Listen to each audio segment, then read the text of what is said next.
Flint's new music leader, we are Club 93 is 7 Artemis here with the legend of Flint right now, Shoestring of the Dayton Family. What's going on, man? What it do, my man? I'm good, man. Dayton Family still putting in work here in Flint, and if you don't know about it, you need to know about it, including Fix My City, which is a brand new album that you just came out with, man. Yeah, Fix My City, man. Yeah, let's get into the process of it, man. I mean, I look at the back of this, it's got 13 tracks on it, and almost all of them you produced. Yes, I produced all of them. How does that work? Because it seems like with being an artist, you're a perfectionist as it is, but then when you're a producer on your own tracks, I mean, how did you put that all together?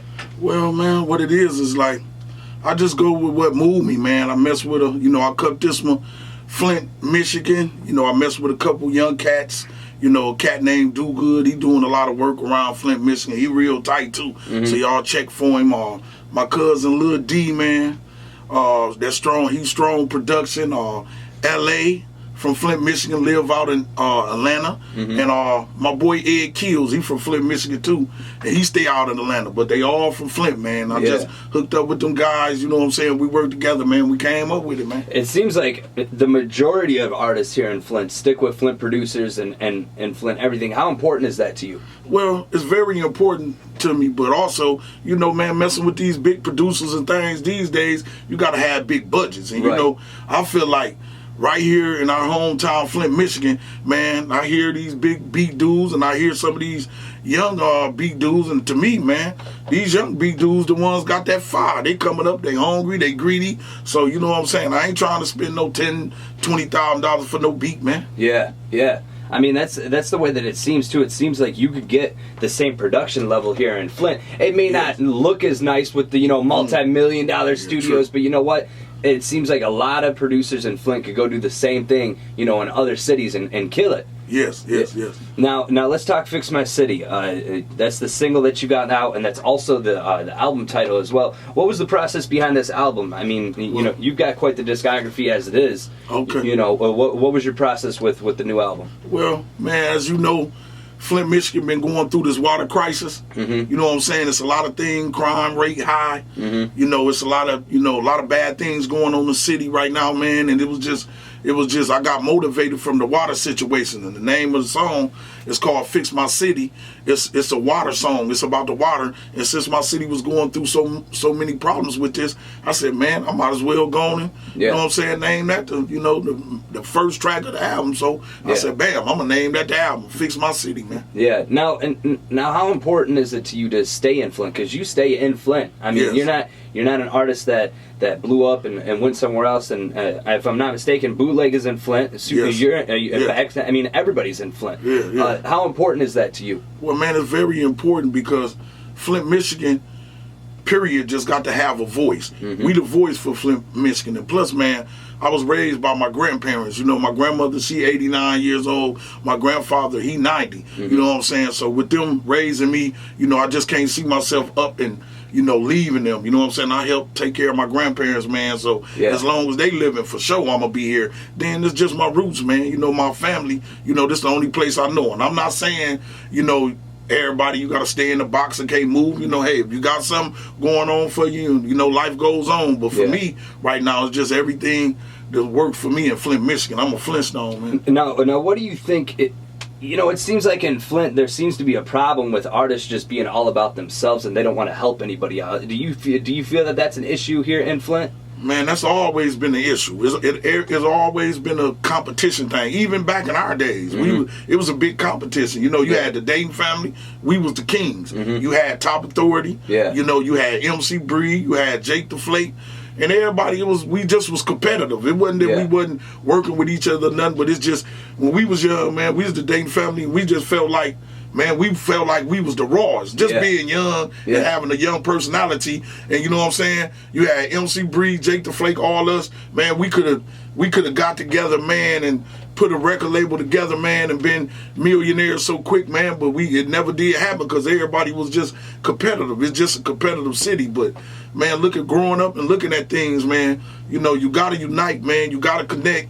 We stronger as a unit, man. And without that unit, man, we ain't going nowhere. Right. What do you think needs to happen? Because there's a lot of artists in Flint right now that are hot right now, but they're working solo and they're worried about, oh, I want to get to Atlanta, I want to get to LA, I want to get to New York City. What do you think needs to be done? I mean, I feel like it's, like the OGs are talking about it, saying, hey, it's time to come together. I mean, but do you think it's set in somebody's brain, to where they're just not going to change? Well, I just think, like you say, even us ourselves, the OGs, might have to lead the way. Yeah. I'm going to tell you, man, I like Cash's brand. Mm-hmm. I like Cash's brand. I like what he about. I like the things he do. I see him out there. I see him trying to unite people. And I like his style. I don't see no hate in him. Any connects he had, fathers just shooting videos, anytime I talked to him, he was willing to turn them connects on to me. I seen him head this little march thing, man, and I just thought that was a beautiful thing. So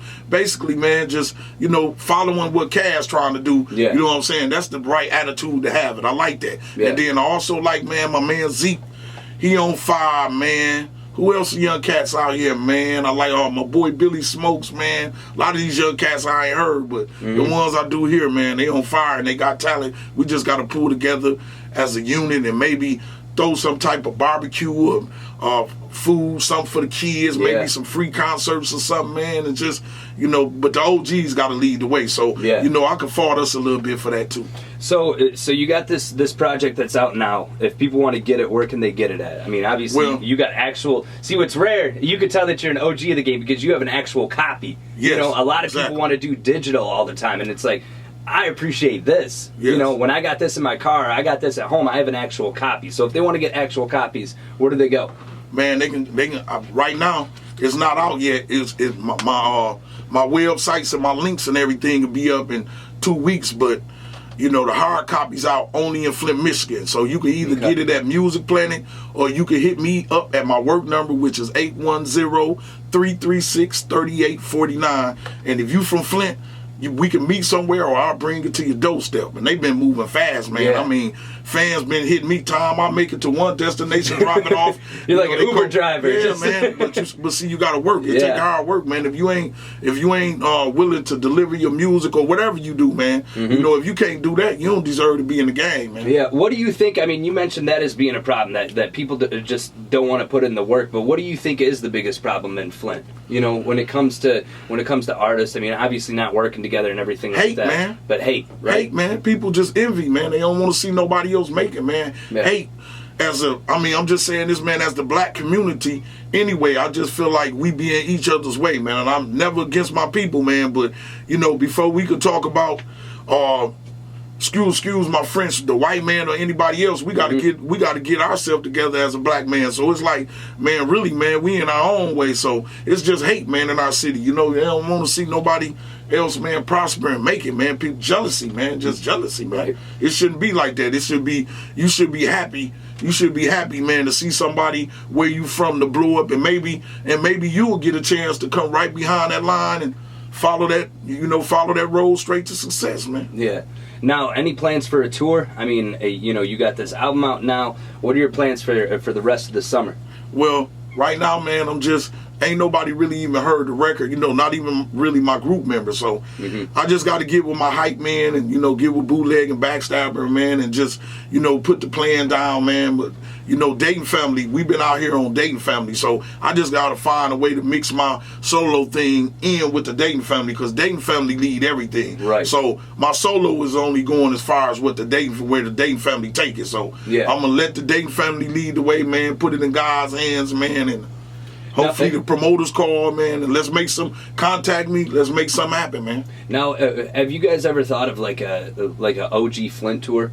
Maybe not only city to city, but nationwide.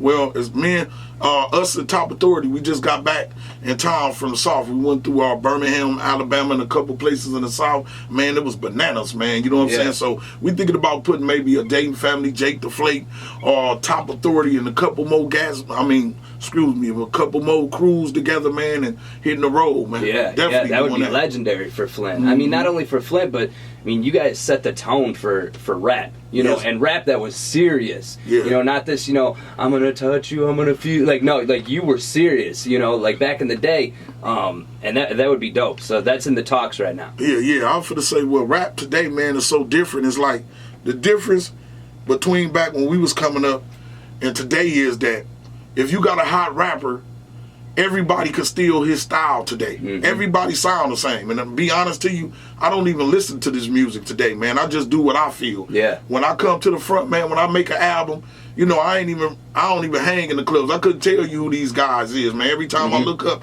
it's a different rapper. And not meaning that I'm knocking them or nothing, man, but it's just, man, you got to be original. Dayton Family, we original. When you hear the Dayton Family, you know who the Dayton Family is. You hear 8-Ball, them, man, you know who they is. Yeah. You hear the Ghetto Boys, you know who they is. So it's all about, man, having your own sound, man. And, you know, this skinny jean thing going on. Yeah. All these kids sagging and got their drawers down to their knees. Man, don't nobody want to see that, man. Come on, man. You got to represent us better than that, man. Pull your pants up, man, and treat these ladies right, too, man. Yeah. See, and that's the thing. That's where it gets back to the touchy-feely music, you know, that R&B rap, and, like, it just seems like it's not authentic. You know, to where, like, when you, like you said, when you listen to the Dayton Family and you're driving through Flint, you were rapping about what was happening in your city, not what the other guy was doing. You know? No. When we made FBI, man, we made that. We really was going through that. We really was going through police harassment. Yeah. You know, my boy Backstabba, he got indicted, man. It really like, it was like one of our key members was it was taken from us. You know, Backstabba, he wasn't a rapper, but he was our Eazy-E. Yeah. He was our baby. He was our Master P. Yeah. You know, he was our investor. You know what I'm saying? He was the one contacting labels and dealing with the big labels, man, you know? Yeah. And one of my favorite songs is Hand That Rocks the Cradle. I mean, you listen to that in such an emotional song. It's something to where, you know, unless you live in Flint, unless you're actually going through it, you can't fake that, you know? But again, I mean, it's great to see that you guys are still living in Flint. It's great to see that, you know, Bootleg's got his side projects, you got your side projects. So make sure that Fix My City, when this comes out in stores again, it was Music Planet in Flint where you could get it, right? Yes. And of course, you know, we're gonna rep it here too. We got a couple copies that we're gonna be giving away. But I appreciate you coming in, Shoestring. Thank you. Thanks, man. I appreciate you too for giving me this opportunity, man. Not a problem. To sit up in front of this mic, man, and do what I do. Thanks, man. If artists want to reach out to you, or if Bookie wants to reach out to you, how do they hit you up? Man, they can hit me on my work number, which is 810-336-3849, or you can hit me on Facebook, which is Raheem Shoestring Peterson, man. Like I say, this internet stuff we OGs, so this new to us. Yeah. You know, this new to me. I ain't gonna tell you, this new. So my site's just getting up, man. This new to me, man. Yeah. Shoestring, I appreciate you coming in, man. Thank you. All right, thanks, man.